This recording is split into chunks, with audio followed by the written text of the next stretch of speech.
Thank you so much, Pastor Jeter. And salamat din sa mga nag-special number and sa choir.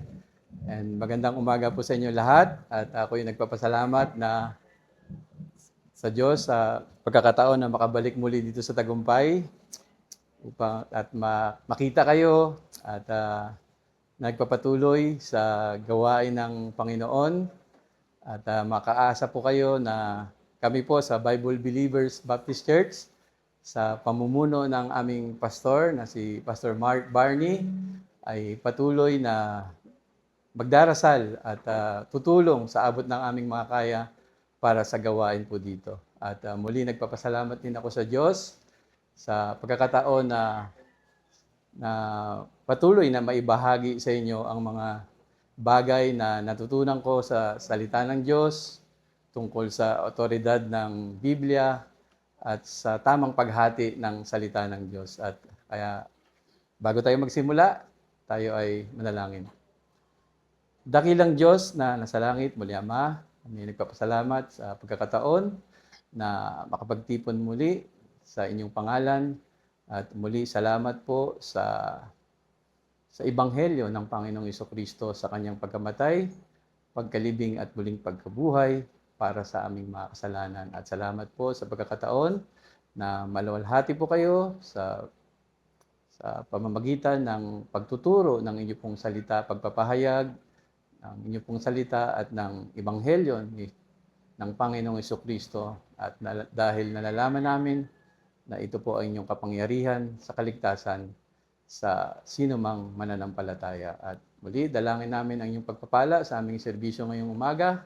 At naway kami po ay makomfort ng inyong pong banal na salita at ng Espiritu na nananahan sa bawat isa, bawat mananampalataya. At ibinabalik po namin sa inyo ang lahat ng kalwalatian, karangalan at kapurihan sa ngalan ni Jesucristo na aming Panginoon at Tagapagligtas. Amen, Amen, and Amen. So today will be part 14 of our series on the authority of the Holy Bible, the King James Bible, Authorized Version 1611, the only version appointed to be read in churches. For it is the pure, preserved, and perfect words of God, and is given by inspiration of God to be the final authority in all matters. For the Word of God is quick and powerful, as God is alive and omnipotent. And faith cometh by hearing, and hearing by the Word of God. So again, we will study and read the Word of God plainly. No allegorizing, no using of fables, nor spiritualizing. Simply following the instructions to compare spiritual things with spiritual, and rightly dividing the word of truth, allowing the Holy Bible itself to interpret and shed light in all things written therein, for it is the only way a student of the word be approved unto God, knowing the true author of the Scripture is none other than the Holy Spirit, that third person of the Godhead, who moved holy men of God to write these things. And to continue with our lessons with regard to the 7 things we must know in rightly dividing the Holy Bible. And now we are in the third, which is the various dispensation. And last meeting, we finished the 8th dispensation, which is the dispensation of the 7-year tribulation period, or Jacob's trouble. And now we will discuss the last, the 9th, the dispensation of the millennial kingdom of Christ in the earth, which we can read from Hebrews to Revelation, but not limited in these books because God supplied additional information in other dispensation regarding the prophetic 1,000-year reign of the Lord Jesus Christ in the earth, which is the fulfillment of God's promise to Israel and his covenant with King David, which we can read in 2 Samuel 7, verses 8 to 16, and Isaiah 9, verses 6 to 7. And I will read Isaiah 9, verses 6 to 7, which says, For unto us a child is born, unto us a son is given, and the government shall be upon his shoulder. And his name shall be called Wonderful, Counselor, the Mighty God, the Everlasting Father, the Prince of Peace. Of the increase of his government in peace there shall be no end, upon the throne of David and upon his kingdom, to order it and to establish it with judgment and with justice from henceforth, even forever. The seal of the Lord of hosts will perform this. So let us always remember that this future dispensation of the reign of Christ in the earth is not a mystery like our present dispensation of grace, because it was a subject of prophecy in the Old Testament by almost all of the prophets of the Lord, and in the New Testament by the Lord Jesus Christ himself in his apostles and disciples. So before we begin with the ninth dispensation, again, I will first give the 7 things we are looking into in every dispensation, which is our pattern as we study all the dispensations in the Holy Bible. So number 1, the condition of man. Number 2, the duty of man. Number 3, the disobedience of man. Number 4, the devil's deception. Number 5, the cause and consequences of sin. Number 6, the way of man to cover his sinfulness. And number 7, the divine mercy of God and way to cover the sinfulness of man. So, tignan na po natin isa-isa yan. So, number 1, the condition of man. After the 7-year tribulation period, or Jacob's trouble in the earth, considering the sin of the world was taken out, and the sheep already separated from the goats to inherit the kingdom prepared for them from the foundation of the world, thus, at the beginning of the millennial kingdom, we will have a godly group of people that recognize the Lord Jesus Christ as the Christ and as the King of Kings and Lord of Lords. And he shall sit in his throne in Jerusalem upon his holy hill of Zion, ruling over all the kingdoms of this world. And in that day, the nation of Israel will be born again as a nation. For the Lord will make a new covenant with the house of Israel and with the house of Judah, uniting the two divided kingdoms into one. We can read these things in Jeremiah 31, verses 31 to 36, and Hebrews 8, verses 8 to 12. And I will read Hebrews 8, verses 8 to 12, which says, For finding fault with them, he saith, Behold, the days come, saith the Lord, when I will make a new covenant with the house of Israel and with the house of Judah, not according to the covenant that I made with their fathers in the day when I took them by the hand to lead them out of the land of Egypt, because they continued not in my covenant, and I regarded them not, saith the Lord. For this is the covenant that I will make with the house of Israel after those days, saith the Lord. I will put my laws into their mind and write them in their hearts, and I will be to them a God, and they shall be to me a people. And they shall not teach every man his brother, his neighbor, and every man his brother, saying, Know the Lord, for all shall know me, from the least to the greatest. For I will be merciful to their unrighteousness, and their sins, and their iniquities will I remember no more. In that he saith, A new covenant, He hath made the first old, now that which decayeth and waxeth old is ready to vanish away. Also in Ezekiel 34, verses 25 to 31, which says, "And I will make with them a covenant of peace, and will cause the evil beast to cease out of the land, and they shall dwell safely in the wilderness, and, and sleep in the woods. And I will make them in the places round about my hill a blessing, and I will cause the shower to come down in his season.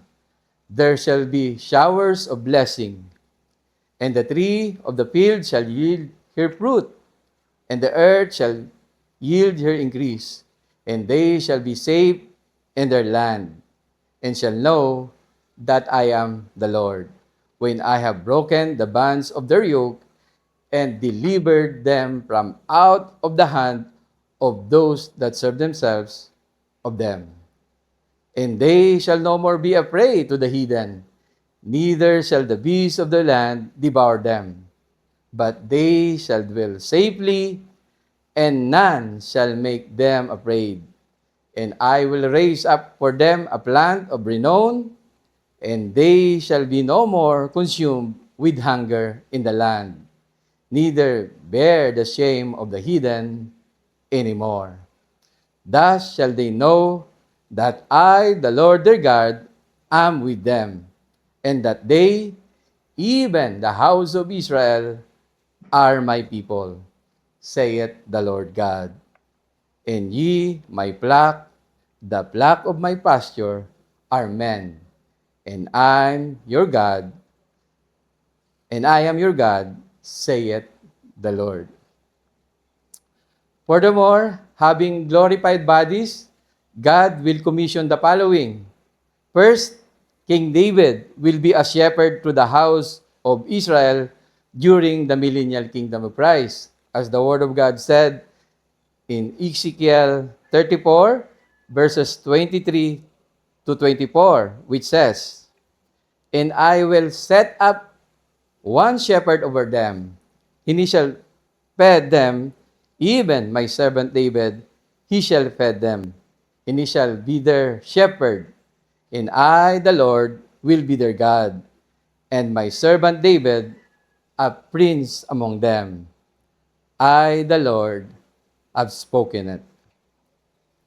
Secondly, he will commission the 12 apostles who will be judging the 12 tribes of Israel, as the Word of God said in Matthew 19, verse 28, which says, "And Jesus said unto them, Verily I say unto you, that ye which have followed me in the regeneration, when the Son of Man shall sit in the throne of his glory, ye also shall sit upon the 12 thrones, judging the 12 tribes of Israel."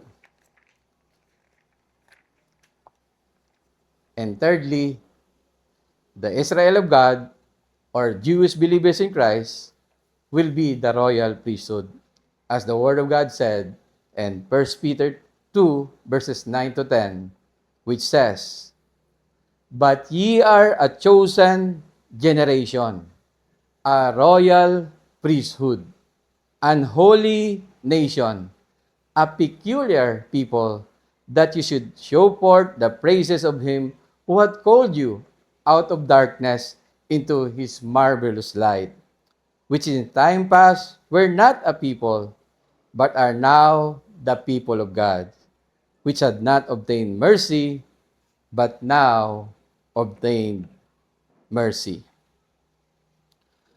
Moreover, concerning Christ in the nation of Israel during the millennial kingdom, the Word of God also prophesied in the following.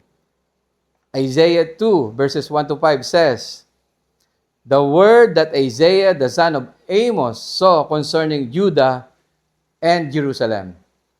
And it shall come to pass in the last days that the mountain of the Lord's house shall be established in the top of the mountains, and shall be exalted above the hills, and all nations shall flow unto it.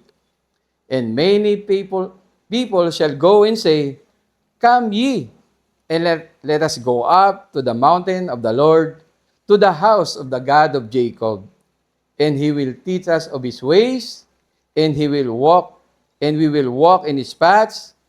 For out of Zion shall go forth the law and the word of the Lord from Jerusalem. And he shall judge among the nation, and shall rebuke many people.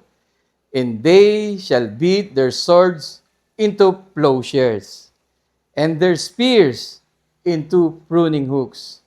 Nation shall not lift up sword against nation, neither shall they learn war anymore. O house of Jacob, come ye, and let us walk in the light of the Lord. Also in Zechariah chapter 8, verses 20 to 23, which says, Thus saith the Lord of hosts, It shall yet come to pass that there shall come people, and the inhabitants of many cities, and the inhabitants of one city shall go to another, saying, Let us go speedily to pray before the Lord, and to seek the Lord of hosts. I will go also. Yea, many people and strong nations shall come to seek the Lord of hosts in Jerusalem, and to pray before the Lord. Thus saith the Lord of hosts, In those days it shall come to pass that 10 men shall take hold out of all languages of the nations, even shall take hold of the skirt of him that is a Jew, saying, We will go with you, for we have heard that God is with you. And in Zechariah 14, verses 16 to 19, which says, And it shall come to pass that everyone that is left of all the nations which came against Jerusalem shall even go up from year to year to worship the King, the Lord of hosts, and to keep the feast of tabernacles.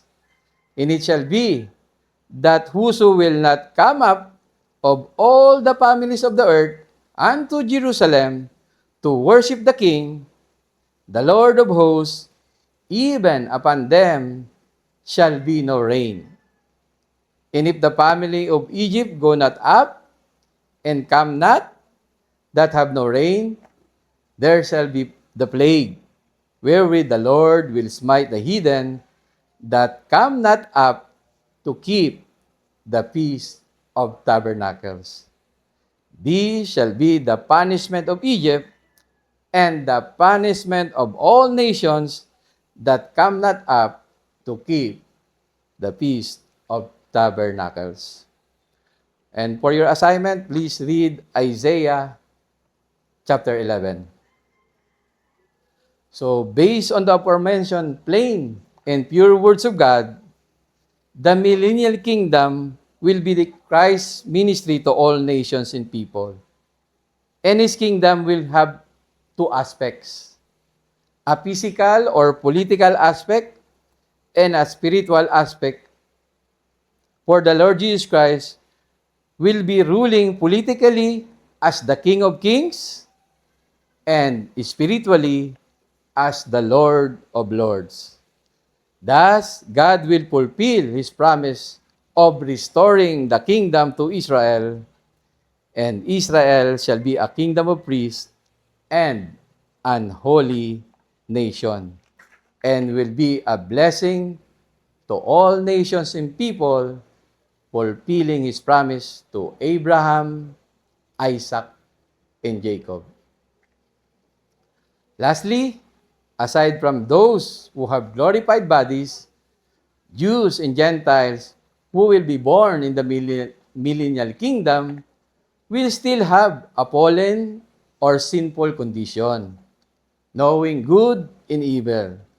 But still, they will have a God-given volition or power to choose life or death, good or evil, and heaven or hell.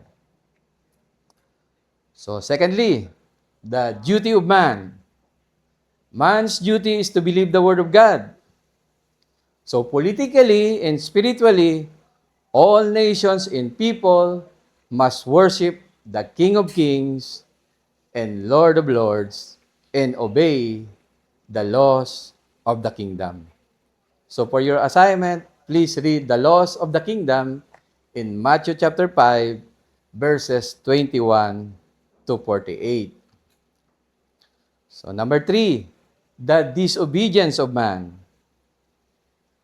Despite of the perfect and righteous rule of the Lord Jesus Christ, still there are nations and people who will rebel against Him, not worshiping Him and obeying not the laws of the kingdom. Number 4, the devil's deception. Because of the disobedience of man, God will allow Satan to be loose out of prison after 1,000 years. So, di ba, nung tribulation period, at the end, si Satan nilagay sa hell. So, for 1,000 years, then after 1,000 years, so, pakakawalan ulit siya. God will allow Satan to be loosed out of prison after 1,000 years to try all nations and people whether they are loyal to the King of Kings and Lord of Lords. And the sad thing is, many will again fell to the deceptions of the devil, for they will rebel against the Lord Jesus Christ, as the Word of God said through John in Revelation 20, verses 7 to 9, saying, when the 1,000 years are expired, Satan shall be loosed out of his prison, and shall go out to deceive the nations which are in the four quarters of the earth, Gog and Magog, to gather them together to battle, the number of whom is as the sand of the sea. So, ganun, karami yung magre-rebel. Kaya nyo bang bilangin yung buhangin yan? To gather them to battle, the number of them is as the sand of the sea. And they went up on the breadth of the earth and compassed the camp of the saints about, and the beloved city. So, beloved city is the Jerusalem. And fire came down from God out of heaven and devoured them. So, puntahan natin. Number 5, the cause and consequences of sin. So, let us first, the cause of sin. As usual, the cause of sin are the following. First, rejecting the Word of God, as they will not worship and obey the King of Kings and Lord of Lords. Secondly, perverting the Word of God, as they will worship themselves and Satan the devil, believing his lies. And thirdly, wanting to be God, as they will gather themselves with the devil to battle against the Lord Jesus Christ to overthrow His kingdom. Now let us look at the consequences of sin. So first, those nations and people who will not worship the Lord Jesus Christ and keep the Feast of Tabernacles will have no rain and will be killed with the plague, respectively. Secondly, because of their disobedience and rebellion, fire will come down from God out of heaven. Thus, the heavens and the earth and all the elements shall melt with fervent heat. as the Word of God said in 2 Peter 3 verse 10 and Revelation 20 verse 9.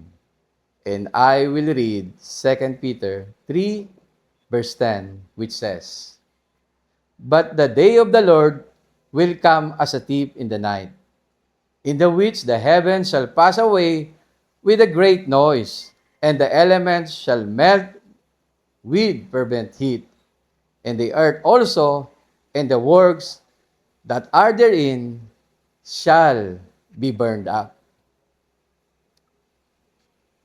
And thirdly, all those who will not worship the Lord Jesus Christ and obey not the laws of His kingdom during the millennial kingdom will be cast into hell, and later in the lake of fire burning with brimstone, where the devil is, and where the beast and the false prophet are, and all of them shall be tormented day and night forever and ever.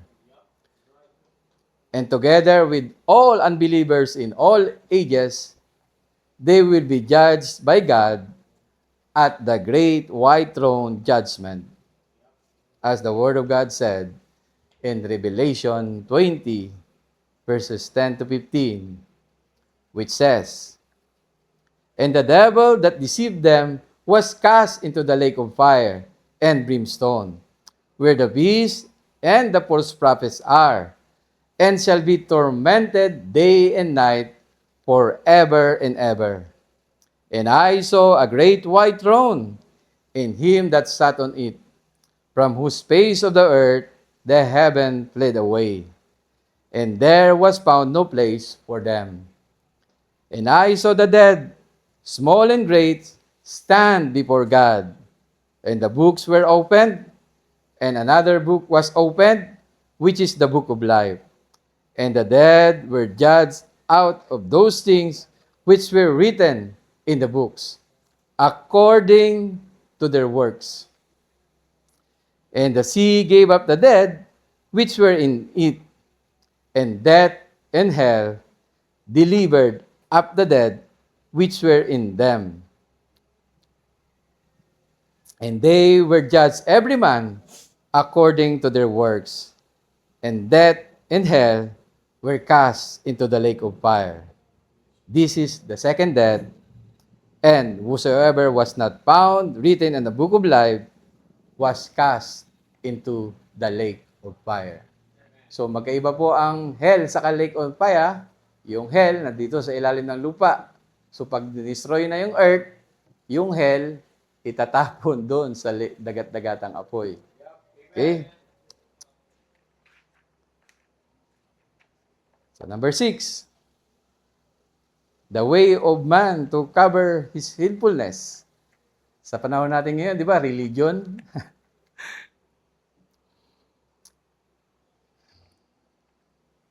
So, hindi po religion ang nagliligtas, ha? Ang kaligtasan ay sa Panginoong Hesukristo lamang. Believe on the Lord Jesus Christ, and thou shalt be saved. Yun ang sabi sa Biblia. Believe the gospel of Christ, for it is the power of God unto salvation to everyone that believe it. So, alam nyo na yan, di ba? So, number 6, the way of man to cover his sinfulness. Man will gather themselves with the devil, worshiping him and believing his lies, and they will unite against the King of Kings and Lord of Lords, thinking there is strength in numbers. So let us remember that uniting against God and against His perfect will is an evil thing. For truth is not determined by numbers, because truth remains the same even if no one will believe the truth that shall make one free from lies of the devil. So, konti lang tayo dito. The largest religion, di ba, denomination is the Roman Catholic Church. 90%. At sumusunod na dyan yung mga Muslim.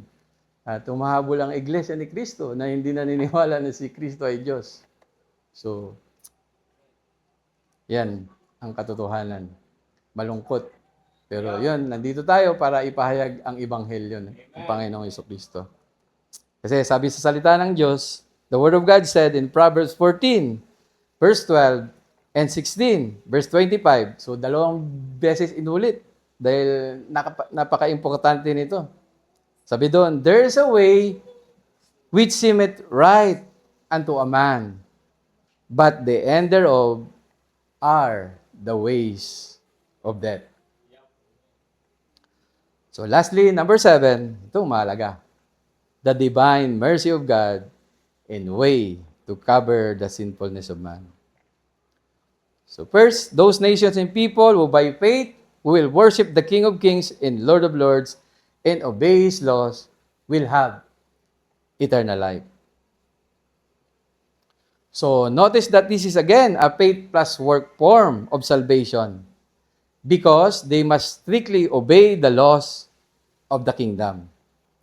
Not like in this present dispensation of grace, we are not under the law, but under grace.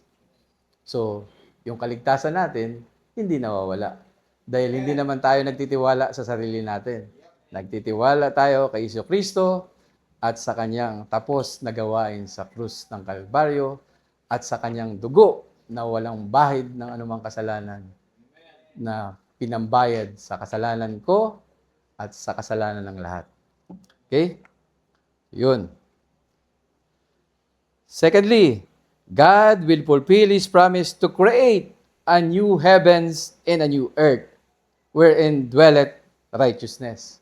So matapos niyong gunawin yung itong mundo, earth, and all the things na lahat ng maliban sa siyempre, ano ba yung hindi pwedeng gunawin? Yung third heaven. Kasi yun, nananatili yun. Yung first heaven, second heaven, earth, lahat yan gunaw. Yung third heaven, hindi pwede yun. Bakit? Eh, yun ang abode ng tahanan ng Diyos eh. Okay? So, the Word of God said through Peter in 2 Peter 3, verses 12 to 13, saying, looking for and hasting unto the coming of the day of God, wherein the heavens, being on fire, shall be dissolved, and the elements shall melt with fervent heat. Nevertheless, yun ang maganda doon, nevertheless, we, according to His promise, look for new heavens and a new earth, wherein dwelleth righteousness. And thirdly, the holy city, New Jerusalem, will descend out of heaven from God, prepared as a bride adorned for her husband. Amen. And the tabernacle of God will be with men, and God will dwell with them, and they shall be His people, and God Himself will be their God. As the Word of God said through John in Revelation 21, verses 2 to 5, which says, and I, John, saw the holy city, New Jerusalem, coming down from God out of heaven, prepared as a bride adorned for her husband. Prepared as a bride adorned for her husband. And I heard a great voice out of heaven saying, behold, the tabernacle of God is with men, and He will dwell with them, and they shall be His people, and God Himself shall be with them, and be their God. And God shall wipe away all tears from their eyes.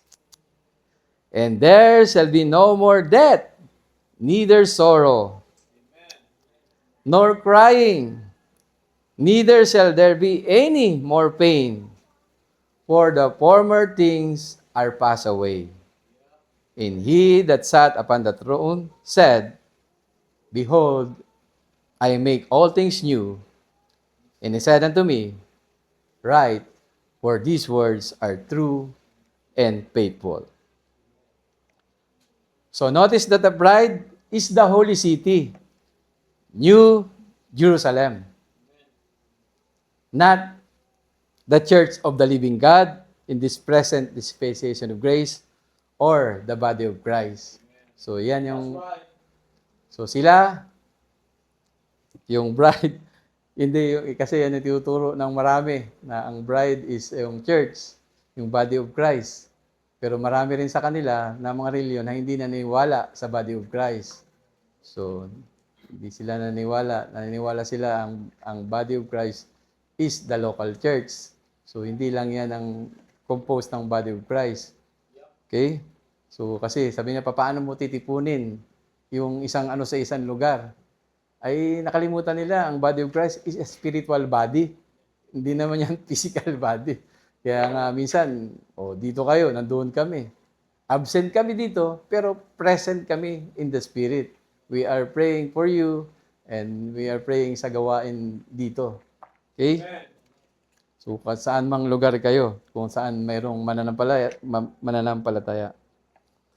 Okay, so to conclude our lesson, in the millennial kingdom of Christ, many nations and people will again fall to the same temptations and deceptions of the devil, as they will join him in rejecting the word of God, perverting the word of God, and wanting to be God.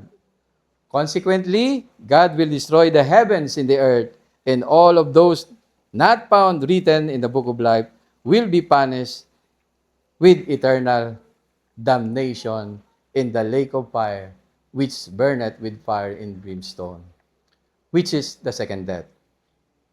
And God will create a new heaven and a new earth, and God will dwell with his people, and God himself will be their God. And they shall be no more curse, and there shall be no more curse, but the throne of God and of the Lamb shall be in it, and his servants shall serve him. And they shall see his face, and his name shall be in their foreheads, and there shall be no night there. Wala nang gabi. Kanina, di ba? Dahil liwanag, ang Diyos ay liwanag. And tayong mananampalataya, we are the light of the world, di ba? Amen. Ano yun?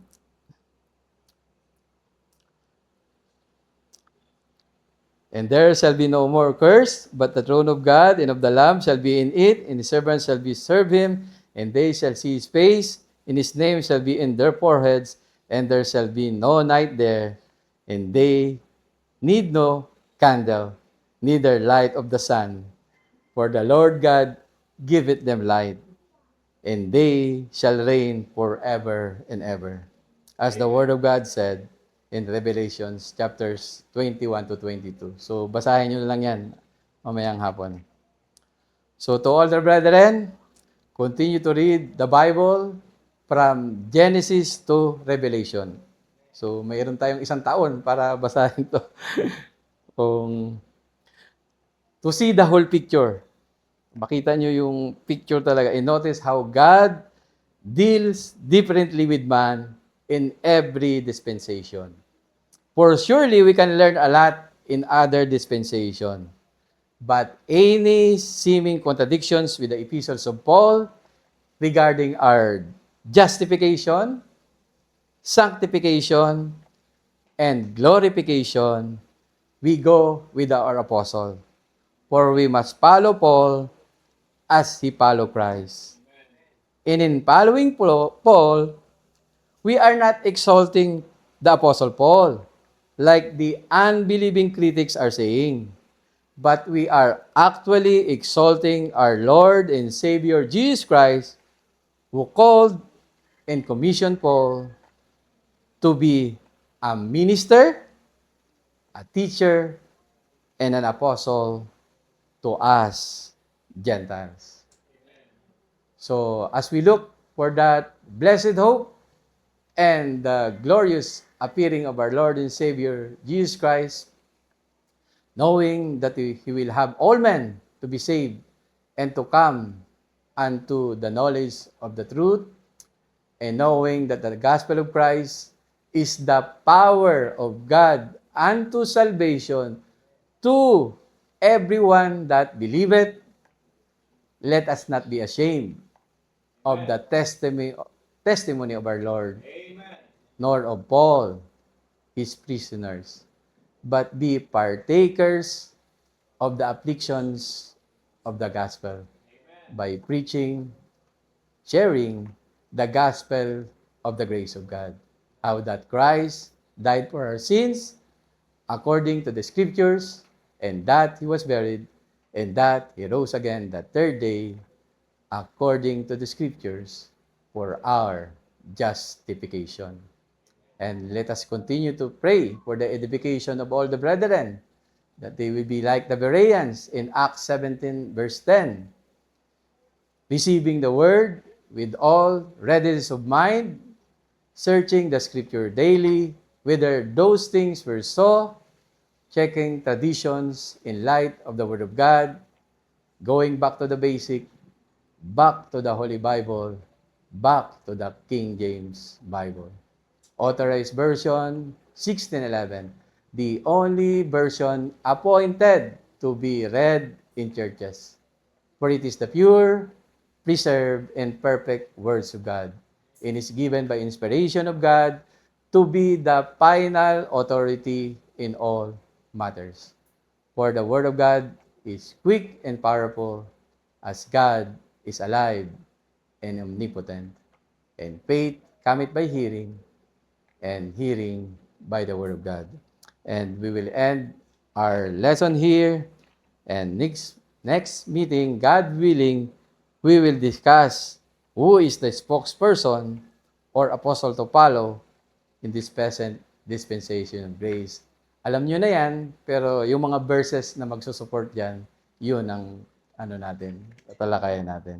So, thank you so much for your attention to the Word of God, and to God be all the glory, honor, and praise. Let us pray.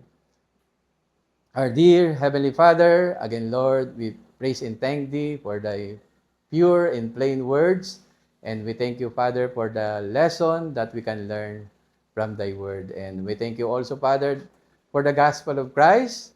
We thank you for the free gift of salvation. Thank you for the faith and blood of Christ, wherein we trusted that we are saved from the punishment of hell and later in the lake of fire, and that you have not appointed us to wrath in the coming tribulation period, and save us through the name and the finished work of our Lord and Savior Jesus Christ. So help us, Lord, to share these things and preach the gospel, and guide us always in doing this through the indwelling Holy Spirit. For without the Holy Spirit, without Christ, without you, Father, we are nothing and we can do nothing. And continue to bless the ministry here through the leadership of Pastor Jeter, and continue to bless all the brethren as they share the gospel of Christ to unsaved souls. And again, giving you back all the glory, honor, and praise. In Jesus' mighty name, amen, amen, and amen.